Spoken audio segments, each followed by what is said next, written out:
तो हमने निर्मला जी को कहा, मैडम हम आपके सौतेले लगते हैं क्या? हम भारत माता के सौतेले पुत्र हैं क्या? ये हमने उनको पूछा कि किसी के लिए कुछ व्यवहार, हमारे लिए अलग व्यवहार, ये क्यों होना चाहिए? और उन्होंने उस दिन उनका स्टैंड बदला। वो बोले, हाँ तीसरी बात, अभी हमने बताया लेबर मिनिस्ट्री ने क्या देना चाहिए, वित्त फाइनेंस मिनिस्ट्री ने क्या देना चाहिए, हम क्या दे सकते हैं हमने बताया हम नहीं देना चाहते। बोले वाह, आप क्या दोगे? मैंने बोला पूरा फंड हमने दिया है, याद रखना, बराबर है कि नहीं? पूरा जो पैसा फंड है ये हमने दिया है, तुमने नहीं कमाया है। तो हम क्या नहीं दे सकते? हम भी दे सकते हैं, हम देंगे। जो 8.33 आप काटते हैं वो पूरा 12% काटो, हमें फर्क नहीं पड़ता। जो 15,000 की सीलिंग है 25,000 करो, हमें फर्क नहीं पड़ता, क्योंकि जवानी में हमारे 2 पैसे चाहे कम हो जाए लेकिन बुढ़ापे में हमारी इज्जत बचाओ, बुढ़ापे में हमारी इज्जत बचाओ। हमने उनको ये कहा कि हम केवल प्रॉब्लम लेके नहीं आते, हम सॉल्यूशन साथ में लाते हैं। तो हमने आपको प्रॉब्लम बताया, हमने आपको सॉल्यूशन बताया। हम आपको 18.5 कंट्रीब्यूशन नहीं मांग रहे, हम आपको सिर्फ 8.33 मांग रहे। दूसरी बात, अब देना क्या देना है ये हमने उनको बताया, कैसे देना है ये भी बताया, क्यों देना है हमने उनको ये भी बताया कि आपने हमको क्यों देना है। उसमें हमने उनको बताया कि हम सब संस्कृति की बातें करते हैं, इस देश की महान देश है हमारा, इस देश की संस्कृति मातृदेवो भव, पितृदेवो भव, गुरुदेवो भव। इस संस्कृति में, इस देश में आज देश का बाप उसके घर में भूखा मर रहा है और आप उसकी तरफ ध्यान नहीं दे रहे हो, ये कौन सी संस्कृति की बात आप करते हैं? कि उनसे कहा आपको अगर देश की संस्कृति बचानी है तो 2 चीजें करनी पड़ेगी। हम वेस्टर्न कंट्री जैसे, पाश्चिमात्य देशों जैसे उस संस्कृति के नहीं है कि अपने माँ बाप को वृद्धाश्रम में ढकेलते रहो। हमने उनको कहा अगर आपको देश में वृद्धाश्रम की संख्या नहीं होनी चाहिए तो हमारे वृद्ध लोगों को जिनका हक भी बनता है उनके घर में उनको आर्थिक सशक्तिकरण करो, उनको फाइनेंशियली एम्पावर करो। नारा ये है, हम यहाँ पर जो बैठे हैं हमें किसको किसी की जाति मालूम नहीं है, बराबर है, किसी का धर्म मालूम नहीं है, हमें सिर्फ ये मालूम है कि इस फैक्ट्री में काम करता था, मैं उस फैक्ट्री में काम करता था, हमारा रिश्ता कर्म का रिश्ता है, इसलिए हम सब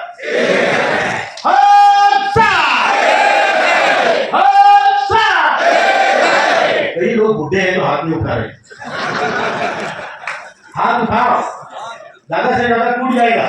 मैं आपको गारंटी देता हूं कि आपको मेडिकल सुविधा जल्दी मिलने वाली है। हाथ टूट गया तो उठा दिखाएंगे, इसके बारे में एक पॉइंट भूल गया था, मैं 1 मिनट में बताऊंगा। मंत्री जी को हमने बोला मेडिकल सुविधा, वो बोले आपको आयुष्मान भारत मिल रही है। मैंने बोला 70 साल तक कौन कामगार जीता है सर? 58 साल तक तो उनका पूरा जूस निकाल लेते हैं, हमको मेडिकल सुविधा 58 साल से चाहिए। वो बोले ठीक है राहुल जी, ये बात भी हो सकती है, 58 से 70 12 साल का गैप ईएसआई भर देगा, एम्प्लॉइज स्टेट इंश्योरेंस, उसमें 12 साल आपके आएंगे, 70 के बाद आप आयुष्मान भारत में आएंगे। तो इसलिए हाथ उठाने में शर्माने का मुझे आपके सामने कहना था। एक बात और कहता हूँ, यहाँ पे मैं बहुत लोगों को जानता हूँ और बहुत लोग अच्छे हैं, बहुत लोगों ने पहले भी हिस्सा लिया है और सभी लोग इकट्ठा आ जाओ। ये हमारे बहुत अच्छे लोग हैं बैठे हुए, और मैंने तपन दादा से भी पीछे भी रिक्वेस्ट किया था, अभी भी महासचिव और तपन दादा मिलके प्रदीप दादा को, बहुत अच्छे लीडर है, डायनेमिक लीडर है, उनको संगठन में कुछ अच्छा रिस्पेक्टेबल बड़ा पोस्ट देके उनकी सेवा संगठन लेना चाहेगी।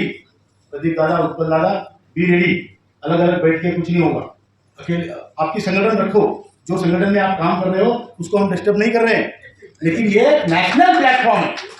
आप चाहे कम्युनिस्ट पार्टी के संगठन में हो, बीएमएस में हो, कहीं भी हो, या अपना एसोसिएशन बना के चला रहे हो, नो प्रॉब्लम, करो, लेकिन आपके संगठन को एक नेशनल प्लेटफॉर्म की जरूरत है। वो प्लेटफॉर्म आज एनएसी है और वो आपकी सेवा में हाजिर है, आप ही का है एनएसी, हमारा नहीं है, तो इसलिए ये भी होगा। दूसरी बात मैं कहता हूं, कभी आपने सुना क्या कि भगवान मंदिर से बाहर आके आपके पास आएगा और बोलेगा मेरे दर्शन कर लो? नहीं सुना है क्या? हमको मंदिर में जाना पड़ता है तब भगवान के दर्शन होते, बराबर। तो मैं आज बुल्ढाना से हमारे इस मंदिर में आया हूँ मेरे भगवान का दर्शन करने आए। आप हमारे भगवान हैं, लेकिन इतने पे बात खत्म नहीं होती। जैसे आप मेरे भगवान हैं, वैसे आपके भी तो कोई भगवान होंगे। कहाँ है वो? अरे नहीं, मैं तो भक्त, मैंने पहले बता दिया भक्त हुआ। आपके भगवान कहाँ है? वो है जो यहाँ पर नहीं आए। समझ रहे? कोई बीमार है, किसी के पास पैसा नहीं है, या किसी के पास अहंकार बहुत ज्यादा है। और एक चौथी वैरायटी ऐसी है कि इनका होगा तो मेरा होगा, बराबर है? इनका होगा तो मेरा होगा। उनको भी जाके मिलो, हाँ, उनको बोलना प्रभु आप हमारे भगवान हैं, बराबर है? सबको साथ ले लो, क्योंकि मेरी सबसे बड़ी प्रेरणा इस आंदोलन में जो हम लोग सभी काम करते हैं, हम सबकी प्रेरणा ये है कि प्रभु रामचंद्र अगर वानरों की सेना लेके एक बड़ी लंका के 10 मुख वाले रावण को वध कर सकता है, तो हम इंसान हैं, हम भी करेंगे, बराबर है? वो जीत सकते हैं वानर होके, तो इंसान नहीं जीत सकते क्या? इसलिए हमने ये संकल्प करके हम चले हैं कि हमें जीतना है, हारना नहीं है।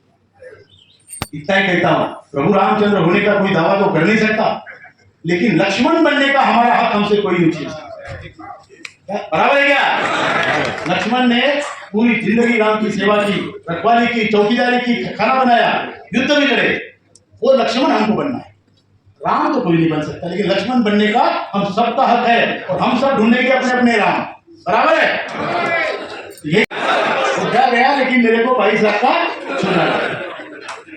ये ध्यान रखना, ये चीज ध्यान रखना। और अगर वही 20 लाख या 22 लाख आप बैंक में डाल, आप जितना भरोगे उतना भी मिलेगा, ऐसा पकड़ा, तो ये 20-22 लाख आप बैंक में डालो, आपको ब्याज मिलेगा, तो उसका 15-16 हजार प्लस मिनिमम पेंशन जोड़ दो उसमें, हाँ? और प्लस आपका 20 लाख सुरक्षित है, बराबर है? वो 20 लाख सुरक्षित है। तो आपको ऊपर का कॉल आने के बाद बेटा बोलेगा बुढ़ा गया लेकिन 20 लाख रखे, बराबर है? मेरी बात समझ में आ रही है? अब इसके बावजूद भी जिसको कुछ लोग ऐसे हैं कि जिनको हायर पेंशन का फायदा है, वो लोग वो है कि वो पर्टिकुलर समय में रिटायर हुए, पर्टिकुलर समय में रिटायर हुए, उनके पेमेंट बहुत ज्यादा थे, ऐसे लोगों को उसका फायदा हो सकता है, तो उनको करने में कोई हर्ज नहीं है। तो ये तो बात है। रहा सवाल, फिर भी अन्याय किसी पे होना नहीं चाहिए, ये हमारा मानना है। हमने ये बात मीटिंग में मित्र जी से कही कि हायर पेंशन के बहुत सारे फॉर्म्स रिजेक्ट हो रहे हैं, तो फायदा क्या है? मंत्री जी ने उस प्रेजेंटेशन के दिन दादा उन्होंने हमारे सामने सबको बोला कि 31 मार्च तक हायर पेंशन के सारे केसेस निपटा दो, उसके बाद I don't want a single case. 1 महीना टाइम लिया सबका, सुनो, तो ये उन्होंने बताया। अब इसमें क्या है कि जो रिजेक्ट कर रहे हैं वो ट्रस्ट के मामले हैं, ट्रस्ट के रूल से रिजेक्ट कर रहे हैं। फिर भी हमने मीटिंग करके सीपीएफसी के साथ, मंत्री के साथ, उन्होंने अभी ये कहा है कि इस पर हम फिर से विचार करेंगे और एक कमेटी गठन करेंगे जो हायर पेंशन के मामले की फिर से एक बार जांच करेंगे। लेकिन मिनिमम पेंशन का मामला इसमें ऑलमोस्ट एवरीबडी इज एग्री। तो ये आपका पूरा कच्चा चिट्ठा है। इसमें जिसको भी हायर पेंशन चाहिए वो ले सकता है, लेकिन उसके लेने से पहले आपकी उम्र, आपकी तबीयत, आपकी लाइफ कितनी लॉन्ग है, स्ट्रॉन्ग है, वो सब देखना पड़ेगा। पैसा भर के चले नहीं जाना। और मिनिमम पेंशन मिलती है 2 महीने में, तब तक अगर यमराज आता है तो उसको बोलना रुक थोड़ा, मेरा पहले काम ईपीएफओ करे, फिर मैं तेरा काम करूंगा। ऊपर आवाज बराबर आती है? मिनिमम पेंशन मतलब जिसको भी पेंशन मिलती है, वो चाहे 1 रुपया पेंशन हो, जिसको भी पेंशन मिलती है उसको 7,500 महंगाई भत्ता मिलेगा। बल्कि हमने वहां पे 2-3 प्रपोजल दिए। एक प्रपोजल ये भी है कि जिसको 1,000 या कम पेंशन है उसके पेंशन में 6,500 और महंगाई भत्ता की बढ़ोतरी करो, मतलब वो 7,500 महंगाई भत्ता होगा। जिसको 600 रुपये पेंशन है, 600 प्लस 6,500 प्लस महंगाई भत्ता। जिसको 2,000 है प्लस 6,500 प्लस महंगाई भत्ता। इस प्रकार से करोगे तो जो पेंशनरों में पैरिटी बनी है वो बनी रहेगी, ये हमने बताया। अब रहा सवाल हायर पेंशन। हायर पेंशन में आपको सबको मालूम है डिमांड लेटर्स आ रहे हैं, पैसा भरना पड़ेगा। अब पैसा भरने के बाद 10 लाख 15 लाख जो भी आपका बनता है, ज्यादा 22 लाख 22 लाख पैसा भरेगा 30 लाख तो पैसा वापस नहीं मिलेगा, आपको एरियर्स मिलेगा। लेकिन आपके पैसे को क्यूमुलेटिव इंटरेस्ट है, क्यूमुलेटिव इंटरेस्ट चक्रवात ब्याज है, क्यूमुलेटिव इंटरेस्ट है, और जो एरियर्स मिलेगा उसको इंटरेस्ट नहीं है। मतलब उनके मन का कारोबार चल रहा है। गलत है, बिल्कुल गलत है। लेकिन आप किस किस चीज के लिए झगड़ोगे, कहां तक झगड़ोगे? तो ये नियम है उनका। मतलब आप पैसा भरोगे इंटरेस्ट के साथ, वो पैसा भरेंगे देंगे बिना इंटरेस्ट का, और उन्होंने ये भी नहीं बताया कि आपको कितना पैसा मिलेगा, लेकिन आप कैलकुलेट कर सकते हैं आपके हिसाब से। दूसरी बात, जब आप पैसा भरोगे, समझो आपने 15 लाख 20 लाख 22 लाख भर दिया और ऊपर का कॉल आ गया, हम भी जवान है क्या? जवान है, सही है ना, दिल में है लेकिन शरीर से नहीं है। तो अगर ऊपर का कॉल आ गया तो वो मिस कॉल नहीं होता, वो डेफिनेट कॉल होता है, मिस कॉल नहीं होता। तो 22 लाख भर गए, भर दिए। अब ईपीएफओ मतलब बरमूडा ट्रायंगल है, उसमें जो गया वो वापिस नहीं आता, बराबर है। अब ये 22 लाख गए और हम गए, बच्चे क्या बोलेंगे, साला बुढ़ा गया लेकिन 22 लाख का चूना लगा दिया। अगर मेरे घर में आज मेरे पास 10-15 हजार रुपए होते हैं तो मेरा घर में इज्जत बढ़ेगी, बराबर के झूठ है।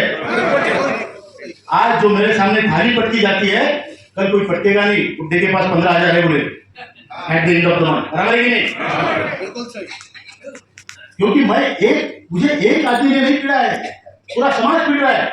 मेरे घर में जिस बच्चे को मैंने चड्डी बनियान किताब से लेके सब कुछ ले दिया, उसको पढ़ाई किया, आज उसके सामने मैं 200 रुपए के लिए हाथ फैला रहा हूं, भीख मांग रहा हूं।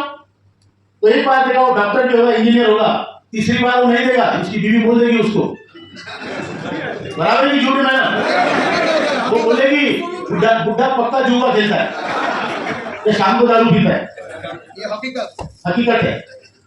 तो इसलिए हमको हमारे घर में फाइनेंशियल एम्पावर करो, ये हमने श्रम मंत्री को भी बोला है, वित्त मंत्री को भी बोला है, दोनों ने इस चीज को अप्रिशिएट किया है। उनको हमने बोला कि हमारी आइडेंटिटी, हमारा वजूद, हमारा अस्तित्व जो है वो हमें बचाना है, और हमारी आज से लेकर मरने तक की जो भी छोटी मोटी 5-10 साल की जिंदगी बाकी है वो हमें डिग्निटी से जीना है और हमें डिग्निटी से मरना है। इसके लिए हमें हमारा कोई पैसा चाहिए, और जरूर चाहिए और जल्दी चाहिए। हमारी क्या अपेक्षा है, आपकी हमारी अपेक्षा क्या है? हम कोई महत्वाकांक्षी लोग नहीं है कि हमको राजमहल चाहिए, मुकुट चाहिए, पैसा चाहिए, बिजनेसेस चाहिए, नहीं। हमारी अपेक्षा है कि अगर मेरा छोटा नाती पोती मेरे पास दौड़ के आता है और बोलता है बाबा मेरा हैप्पी बर्थडे है, तो मेरे जेब में मेरा हाथ जाना चाहिए, उसमें 200-500 रुपए निकलने चाहिए, बराबर के झूठ है? नहीं तो आएगा भी नहीं मेरे पास। बोलता है बाबा के पास जाओ तो बाबा ज्ञान खिलाते हैं, पैसा तो कुछ देते नहीं, चॉकलेट तो देते नहीं। तो इधर हमारे जमाने में हम स्कूल में ऐसे जाते थे, हम लैंप पोस्ट के नीचे पढ़ाई करते थे, तो बाबा सिर्फ कहानी सुनाता है और मुझे तो कुछ देता नहीं। आज हमने उनको ये बताया कि अगर संस्कृति का जतन और संस्कृति का वहन होना है तो पहली पीढ़ी और तीसरी पीढ़ी का संपर्क जरूरी है। पहली पीढ़ी और तीसरी पीढ़ी का संपर्क जरूरी है, तभी संस्कृति बढ़ेगी, संस्कृति का वहन और जतन होगा। और इसके लिए वो पहली पीढ़ी मतलब वो बूढ़े बाबा के पास कुछ छोटे मोटे पैसे होने चाहिए, ताकि वो जब भी वो नातू आए तो वो बोलेगा अरे तेरे लिए चॉकलेट लाया।